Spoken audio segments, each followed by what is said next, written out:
विश्रांतीनंतर बातमीपत्राच्या या भागात आपलं पुन्हा एकदा स्वागत. बुलढाणा जिल्ह्यातील शेगाव तालुक्यातील नागझरी येथील कृष्णा कराळे या 14 वर्षीय विद्यार्थ्याचं हत्याकांड संपूर्ण जिल्हा हादरवणारं ठरलंय. या हत्याकांडात आता नवनवीन खुलासे समोर येत आहेत. पोलीस या घटनेसंदर्भात पूर्णतः खुलासा करायला तयार नाहीत, तर दुसरीकडे या हत्याकांडाबाबत गुप्तधन आणि नरबळीपर्यंतच्या चर्चा व्हायला लागल्या आहेत. चर्चाच काय, तर आता मृतक कृष्णाचे नातेवाईकही असे आरोप करताना दिसत आहेत. UCN न्यूज अंधश्रद्धेला खतपाणी घालत नाही किंवा समर्थनही करत नाही. मात्र या संदर्भात UCN न्यूजनं मृत कृष्णाच्या नागझरी या गावात जाऊन अनेकांच्या भेटी घेऊन या प्रकरणावरील पडदा उघडण्याचा प्रयत्न केलाय. पाहूयात आमचा हा खास रिपोर्ट. तारीख होती 23 जुलै. शेगावच्या बुरुंगले विद्यालयात शिकणारा नागझरी येथील कृष्णा कराळे हा शिकवणी वर्गासाठी गावातील ऑटोनं शेगावमध्ये पोहोचला. शिकवणी वर्गाने शाळा करून तो दररोज संध्याकाळी घरी यायचा. मात्र त्या दिवशी तो घरी आलाच नाही. त्यामुळे सगळीकडे शोधाशोध सुरू होती. कृष्णा घरी परतला नाही म्हणून सगळेच जण चिंतेत होते. त्याच दिवशी रात्री उशिरा कृष्णाच्या अपहरणाची तक्रार शेगाव शहर पोलीस ठाण्यात देण्यात आली आणि अज्ञात आरोपी विरुद्ध गुन्हा दाखल करण्यात आला. तर आदल्या दिवशी चिखली तालुक्यातील अंबाशी इथे 10 वर्षीय अरहानचं अपहरण करून हत्या केल्याची घटना घडल्यानंतर देखील शहर पोलिसांनी प्रकरणाला गांभीर्याने घेतले नाही. तर दुसऱ्या दिवशी म्हणजे 24 जुलैच्या दुपारपर्यंत पोलिसांनी काहीच केलं नाही असा आरोप कृष्णाच्या नातेवाईकांनी केला आहे. बुलढाणा जिल्ह्यातील शेगाव तालुक्यातील नागझरी या गावातील 14 वर्षीय विद्यार्थी कृष्णा कराळे या विद्यार्थ्याची निर्गुणपणे हत्या करण्यात आलेली आहे. अपहरण करून ही हत्या झालेली आहे. मात्र या हत्येबाबत आता शहरातच नव्हे तर संपूर्ण जिल्हाभरामध्ये विविध चर्चांना ऊत आलेले आहेत. असे असताना पोलिसांनी मात्र या घटनेबाबत स्पष्टता केलेली नाही. त्यामुळेच या घटनेमध्ये वेगवेगळ्या चर्चांचा आता ऊत आलेला आहे. 24 जुलैला दुपारी कृष्णाच्या नातेवाईकांनी ठाण्यात गर्दी करून पोलिसांना तपास करण्याची विनंती केल्यानंतर दुपारपासून या प्रकरणात पोलिसांनी हालचाली सुरू केल्या. पोलिसांच्या हाती काही CCTV फुटेज लागले. त्यानुसार 23 जुलैला सकाळी 7:50 कृष्णा नागझरी येथील रुपेश वारोकार या तरुणाच्या मोटरसायकलवर बसून कुठेतरी जात असल्याचं दिसून आलं. विशेष म्हणजे हाच रुपेश वारोकार कृष्णाच्या अपहरणाची तक्रार देण्याकरता त्याच्या कुटुंबियांसोबत शहर पोलीस ठाण्यात गेला होता. हे विशेष. तर या प्रकरणाचं गांभीर्य पाहता खामगावचे अपर पोलीस अधीक्षक अशोक थोरात यांनी या प्रकरणाची सूत्र हातात घेतली आणि त्यानंतर विभागाची सूत्र हालू लागली. तांत्रिक तपासाच्या मदतीनं आरोपी रुपेशला जळगाव जामोद इथून ताब्यात घेण्यात आलं. त्याला विचारणा केली असता तो मी नव्हेच अशी भूमिका त्यानं घेतली. त्यानंतर त्यानं वारंवार बयान बदलून पोलिसांची दिशाभूल करण्याचं सत्र सुरू ठेवलं. अपर पोलीस अधीक्षक थोरात आणि ठाणेदार नितीन पाटील हे स्वतः पोलीस शोध पथकाचं नेतृत्व करत रात्री उशिरापर्यंत भर पावसात कृष्णाचा शोध घेत होते. या घटनेमध्ये अप्पर पोलीस अधीक्षक अशोक थोरात, शेगाव शहर पोलीस स्टेशनचे ठाणेदार नितीन पाटील यांनी आपला कसब वापरीत तांत्रिक तंत्रज्ञानाचा वापर करीत काही तासातच आरोपींना जेरबंद केले. या आरोपींकडून माहिती घेतली तेव्हा धक्कादायक माहिती समोर आली. आरोपींनी सदर विद्यार्थ्यांचे अपहरण करून भास्तन म्हणजे जळगाव जामोद तालुक्यातील भास्तन या शिवारामध्ये त्याला लपवून ठेवले आहे अशी प्राथमिक माहिती त्यांनी पोलिसांना दिली. पोलिसांनी त्यानुसार रात्रीच्या भर पावसात आरोपीसोबत संपूर्ण जंगल पिंजून काढला. मात्र पोलिसांना आरोपी हा दिशाभूल करीत असल्याचे समजले. 24 जुलैच्या घटनाक्रमानंतर दिवस उजाडला 25 जुलैचा. गुरं चरवणाऱ्या दोघांना भास्तनच्या जंगलात कुजलेल्या अवस्थेतील कृष्णाचा मृतदेह आढळून आला.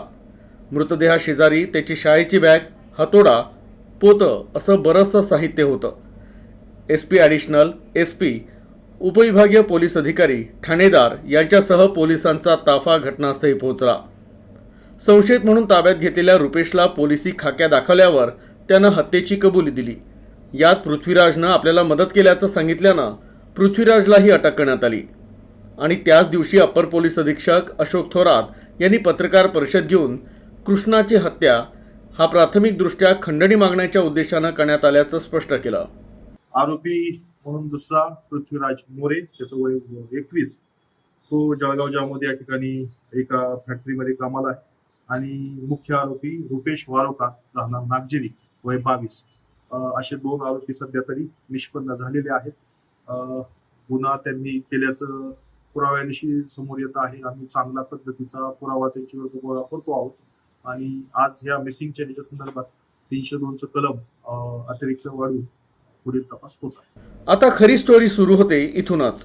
पोलीस सांगत असलेलं हत्येचं कारण आणि संपूर्ण जिल्ह्यात या घटनेबाबत सुरू असलेल्या चर्चा, याशिवाय कृष्णाच्या नातेवाईकांकडून होत असलेले गंभीर आरोप काही वेगळ्याच विषयाकडे इशारा करतात. आता तेही पाहूया. त्यांना किडनॅप केलं, पण पैशाची वगैरे तशी काहीच मागणी आली नाही. नरबडीची चर्चा सुरू आहे, काय वाटतं? हो, ते कारण असू शकते. कारण की आमच्या इथं स्मशानभूमी ज्या ठिकाणी त्याला दहन दिलं तिथं पूजा वगैरे आढळून आले.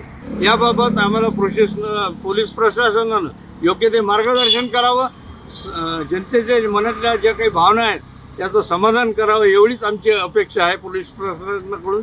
कृष्णा हा लहान मुलगा असूनही त्याचा अंत्यविधी दहनानं करण्यात आला. त्याचं कारण म्हणजे मृतदेह जमिनीत पुरल्यानंतर शंकेनुसार त्या मृतदेहाची अवहेलना होऊ नये यासाठी. मात्र जे व्हायचं तेच झालं. अंत्यविधीनंतर त्याच दिवशी राख सावरण्याचा कार्यक्रम देखील उरकून घेण्यात आला. मात्र स्मशानातील ज्या जागेवर कृष्णावर अंत्यसंस्कार पार पडले त्याच जागेवर दुसऱ्या दिवशी सर्व गावकऱ्यांना असं काही दिसून आलं की संपूर्ण गाव हादरून गेलं. स्मशानात लिंबू, बाहुली, धागेदोरे, दारूची बाटली आणि पूजेचं साहित्य आढळून आलं. कृष्णाच्या हत्येला गुप्तधनासाठी बळी दिल्या गेल्याच्या चर्चेला आणखी बळ मिळालं. गावकऱ्यांनी लगेच याची माहिती शेगाव पोलिसांना दिली आणि आपली शंका व्यक्त केली. मात्र पोलिसांनी या विषयाच्या तपासात फारसा रस दाखवला नाही, असा आरोप नातेवाईकांनी केला आहे. या प्रकरणामध्ये पोलिसांनी अटक केलेला आरोपी रुपेश वारोकार आणि त्याचा सहकारी पृथ्वीराज मोरे या दोघांना अटक केल्यानंतर त्यांनी दिलेल्या माहितीनुसार आरोपींनी सदर विद्यार्थ्याचा हा खंडणीसाठी उपयोग केला होता. मात्र खंडणी मागत असताना या मुलाचा मारहाणीमध्ये मृत्यू झाला आणि आरोपी तिथून पळून गेले, अशी माहिती आरोपींनी प्राथमिकदृष्ट्या पोलिसांना दिली. त्यावरून पोलिसांनी तसा तपासही सुरू केला. मात्र या संदर्भात कृष्णाच्या नातेवाईक समाधानी नाहीत. आम्ही याबाबत जेव्हा आढावा घेतला तेव्हा ज्या दिवशी कृष्णाचा सावटण्याचा कार्यक्रम होता त्याच्या दुसऱ्या दिवशी अज्ञात इसमांनी ज्या ठिकाणी कृष्णाचं अंतिम संस्कार पार पडलं त्या ठिकाणी पूजा केल्याचं या नागरिकांचा दावा आहे. आता या प्रकरणात राजकारण्यांच्या भूमिकेकडे देखील लक्ष घालूया. कृष्णा कराळे या विद्यार्थ्याची हत्या झाल्यानंतर अकोला आणि बुलढाणा जिल्ह्यातील राजकारणी मोठ्या प्रमाणात नागझरी गावात जाऊन त्या कुटुंबियांची सांत्वनापर भेट घेत त्यांना सर्वतोपरी मदत देण्याचं आश्वासन देत आहे. यामध्ये केंद्रीय राज्यमंत्री आणि जिल्ह्याचे खासदार प्रतापराव जाधव, बाळापूर विधानसभा मतदारसंघाचे शिवसेना उद्धव ठाकरे गटाचे आमदार नितीन देशमुख, जळगाव जामोद विधानसभा मतदारसंघाचे भाजप आमदार संजय कुटे, खामगाव विधानसभा मतदारसंघाचे भाजप आमदार ॲडव्होकेट आकाश फुंकर, काँग्रेसचे ज्येष्ठ नेते ज्ञानेश्वरदादा पाटील, रामविजय बुरुंगले, नरेंद्र खेडेकर, प्रसन्नजित पाटील यांच्यासह अनेक राजकारण्यांचं याकडे लक्ष आहे. ही घटना मी स्वतः भोगलेली आहे. आमच्या घरात अशीच घटना झालेली होती आणि निश्चित या बाबतीत जिल्ह्याचे SP असतील, राज्याचे गृहमंत्री असतील देवेंद्रजी, या दोघांची मी स्वतः जाऊन चर्चा करणार आहे. कारण मी या प्रकाराचा भुक्तभोगी आहे आणि हे अशा घटना जेव्हा घडतात तेव्हा त्या परिवारावर, समाज मनावर किती मोठा परिणाम होत असते तो मी बघितलेला आहे. दिनांक 23 जुलैला कृष्णा कराळे नागझरी या विद्यार्थ्याचं जे अपहरण झालं व अपहरणानंतर त्या गुन्हेगारांनी त्याचं निर्घुण हत्या केली, या झालेल्या घटनेचं पोलीस विभागाने निपक्षपातीपणे चौकशी करून त्या प्रकरणाला योग्य न्याय देण्याचे प्रामाणिक प्रयत्न करावे अशी समाजाच्या वतीनं, सामाजिक जनतेच्या वतीनं, सर्व समाजांच्या वतीनं पोलीस प्रशासनाला विनंती आहे. त्याला पैसे पाहिजे होते, खंडणी त्याची मागण्याची होती, पण दुर्दैवानं त्याला बेशुद्ध करून ते खंडणी मागायचा असा विचार होता. परंतु मारताना तो सुरुवातीलाच मेल्यामुळे पुन्हा त्यांनी त्याच्यावर वार करून हे केलं. अशा पद्धतीचं आतापर्यंतचं आहे. त्यामुळे खोलामध्ये पोलीस अजून गेलेले आहेत, पण सध्या निष्पन्न इथपर्यंत पोहोचलेले आहेत. आणि संबंधित ठाणेदारांशी चर्चा केली. निश्चितपणे ठाणेदारांनी आरोपी तर अटक केले, त्या आरोपींनी कशासाठी खून हत्या केली, त्याचा उद्देश काय, त्याच्या मागं कोणी मुख्य सूत्रधार आहे का, ते कशासाठी घटना झाली, हा मूळ उद्देश अद्यापर्यंत बी गुलदस्त्यातच आहे. ठाणेदारांशी चर्चा झाल्यानंतर आरोपींनी गुन्हा कबूल केला, परंतु कशासाठी केला हे अजून सिद्ध झालं नाही. या प्रकरणात धक्कादायक आणि आश्चर्याची बाब म्हणजे आरोपींची पोलीस कोठडी 2 ऑगस्ट रोजी संपणार होती. मात्र 1 दिवसापूर्वी पोलिसांनी आरोपींना न्यायालयात हजर करून आरोपींना न्यायालयीन कोठडीत पाठवण्यासाठीची प्रक्रिया पूर्ण करून घेतली. यासाठी कायदा आणि सुव्यवस्थेचं कारण सांगितलं जात आहे. तरी देखील पोलिसांच्या भूमिकेवर अनेक चर्चा सुरू झाल्या आहे. विद्यार्थ्याच्या या अपहरण आणि हत्या प्रकरणाबाबत वेगवेगळ्या चर्चांना ऊत आलेले असताना पोलिसांच्या एका पावलामुळे आणखीन या चर्चांना बळ मिळाले आणि ते म्हणजे आरोपींचा PCR म्हणजे पोलीस कोठडी ही 2 ऑगस्ट म्हणजे काल संपणार होती. मात्र त्या आधीच म्हणजे 1 ऑगस्टला पोलिसांनी आरोपींना शेगाव न्यायालयात हजर केले आणि आपला तपास प्राथमिकदृष्ट्या संपला म्हणून त्याला MCR देण्यात यावे अशी मागणी खुद्द पोलिसांनी न्यायालयासमोर केली. यामुळे कायदेतज्ञांसह सर्वसामान्य नागरिकही आश्चर्यचकित झाले. या प्रकरणाला नरबळीची किनार नाही अशा अफवांना कुणीही बळी पडू नये असं आवाहन करत हे प्रकरण निव्वळ खंडणी मागण्याच्या उद्देशानं घडलं असल्याची माहिती शेगाव शहराचे पोलीस ठाण्याचे ठाणेदार नितीन पाटील यांनी UCNशी बोलताना दिली. सदरचा प्रकार हा खंडणीसाठी झालेला दिसून येत आहे.